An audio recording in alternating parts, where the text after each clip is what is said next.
Hello അസ്സലാമു അലൈക്കും. അപ്പം എൻ്റെ പുതിയ വീഡിയോയിലേക്ക് ഏവർക്കും സ്വാഗതം. അപ്പം എക്കോ സ്പ്രിംഗ് ഗ്രൂപ്പിൻ്റെ ക്യാപ്സ്യൂൾ മാറിയിരിക്കുന്നുണ്ട്. ആദ്യത്തെ ക്യാപ്സ്യൂളാണിത്. Old new Ecosprin old 10 new. ആദ്യത്തേത് ഒരു നീലയും മഞ്ഞ, ഇപ്പോൾ പച്ചയും മഞ്ഞയായിട്ട് വരും ക്യാപ്സ്യൂള്. അതുപോലെ തന്നെ ഗോൾഡ് 20. ആദ്യത്തേത് ഒരു പച്ചയും വെള്ളയായിരുന്നു, ഇപ്പം നീലയും മഞ്ഞയാണ്. Echo spring gold 40. ആദ്യം വെറും ചുവപ്പായിരുന്നു ക്യാപ്സ്യൂള്, ഇപ്പം മഞ്ഞയും ചുവപ്പും കലർന്നതാണ്. അപ്പോൾ new look two capsule echo spring gold gastro resistant aspirin clopidogrel അറ്റോർവാസ്റ്റാറ്റിനാണ്. അപ്പം ആദ്യത്തേത് ഓൾഡ് ആൻഡ് ന്യൂ നോക്കിയാൽ മതി. അപ്പോൾ ആദ്യത്തെ പേക്കിങ് മാറിയത് കൊണ്ട് പുതിയ പേക്കിങ് കാണുമ്പോൾ ഗുളിക മാറിയെന്ന് വിചാരിക്കും. അപ്പോൾ അതൊരിക്കലല്ല.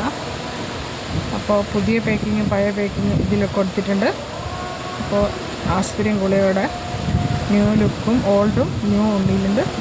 അപ്പോൾ echo spring gold 10, echo spring gold 20, echo spring gold 40. അപ്പോൾ ഇന്നത്തെ വീഡിയോ ഇത്രയേ ഉള്ളൂ. Thank U.